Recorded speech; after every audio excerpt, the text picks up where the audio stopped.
Some of Tesla's famous friends. Okay, by this time, Tesla's getting pretty well known and pretty popular. He was a big man about town. He used to hang out at the Waldorf Astoria, and he cut quite a picture. James Dewar, famous scientist.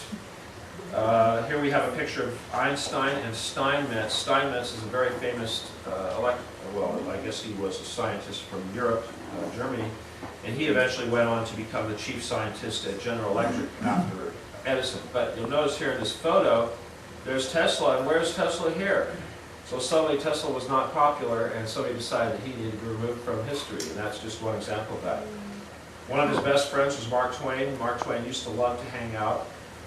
Tesla had a lot of writers that hung out with him, and that's why he got a lot of PR. And mainly that was because of this man here, Robert Underwood Johnson, who was the head of New Century magazine, and that was a literary trade magazine. So basically he brought all kinds of writers into the picture, including a famous female writer named Marguerite Meriwether, who some say was Tesla's one of the only girlfriends he may have ever had in his life.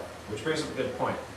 Tesla was celibate his entire life, and the reason was, he says, because he felt that if he was devoting his attention and devotion to a woman, he would be taking away from his ability to design and do what he wanted to do. So it's a very controversial thing, and I know a lot of ladies think, my God, this guy's got to be weird, but maybe in that incarnation he didn't need it, he probably came back and had his fill some other time.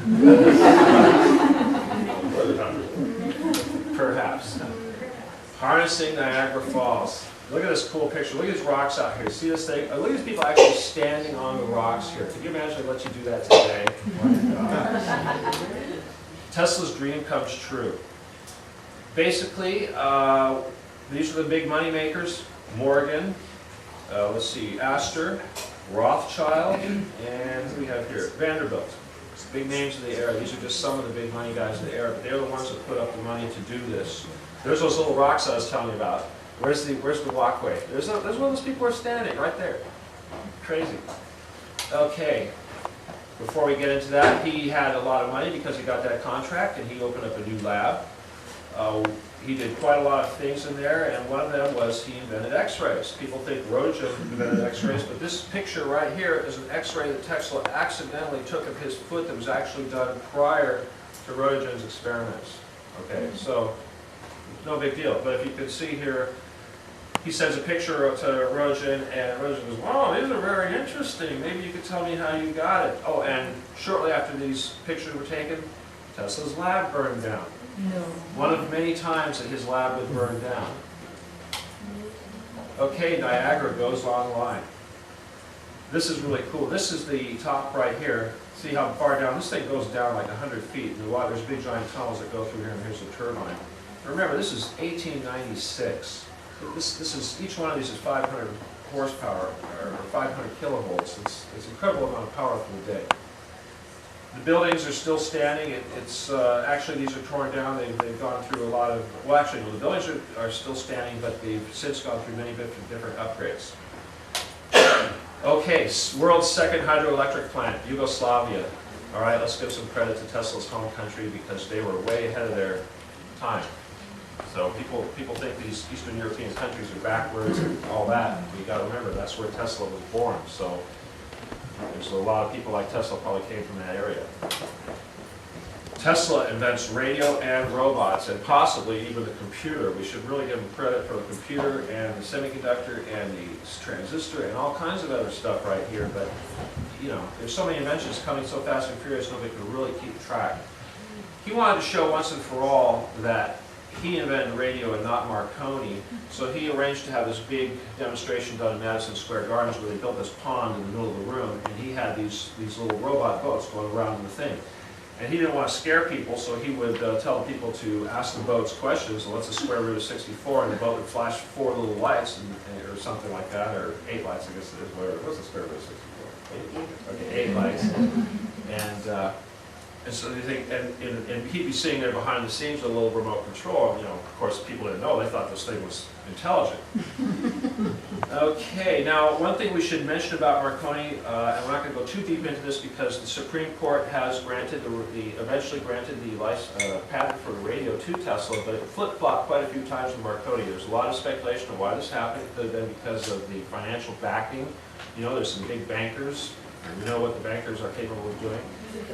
But it turned out that Marconi sued the U.S. government over its use of some patents of his during World War I. So the Supreme Court said, oh, gee, if we take the patent away from him and give it to Tesla, we won't have to use those in our case. So that was a very selfish thing, but that's what they did. All right.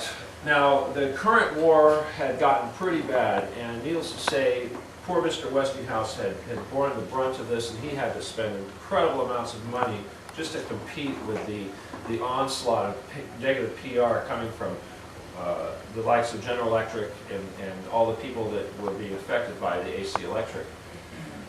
So what happened was Westinghouse was on the verge of bankruptcy, and he basically called Tesla to his office and said, look, you know, we've got to do something because the bankers are demanding that the only way they're going to let me stay solvent is if I can get out of my royalty agreement to pay you all this money. And Tesla said, well, you know, George, you've always been there for me. You're a great man. I'm going to tear up my contract right now. So just imagine what $12 million 100 years ago would have bought you. Just incredible amounts of money. And that's to say that this would have gone on and on and on and on too. So he gave up. He would have made Bill Gates look like a pauper, clearly. Well, at this time, remember, his lab had just burned down. He just gave up his patent, and it's time now to move west. Oh, I should have mentioned that was the two bad guys there, Rockefeller and Morgan. Anyway, Tesla goes out to Colorado Springs. A friend of his, a lawyer, hooks him up with some property out in Colorado Springs and makes a deal with the, the power company, El Paso Power Company, to provide him power and hook him up. And in exchange, Tesla would basically service their generators and make sure that their system was top-notch and ready. One of the big reasons why he had to do this was because this part of the world is known for all sorts of interesting electromagnetic activity, lightning, and all ball lightning, and all sorts of things that he wanted to explore. Also, it was out in the middle of nowhere, and he didn't have to worry about people sneaking out there and burning down his laboratory. He had a little bit better security, and also he's going to be making massive amounts of lightning, and anybody getting near the place is going to get scared, you know, to death.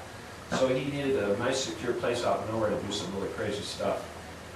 You'll notice the roof on here is actually rolls back. It actually goes back like this, and that's because there's just so much less electricity and sparks going through, and you have to do that so it won't catch on fire. This is a really cool picture. You see, there's actually horizontal lightning coming out of this thing. That's a daytime photograph of horizontal lightning. Amazing. This was done back in 18 whatever. Inside the lab. You know, if I had brought my speakers, we'd have this really cool sound effect. Go bang, you know, like, I forgot. Gee, tomorrow.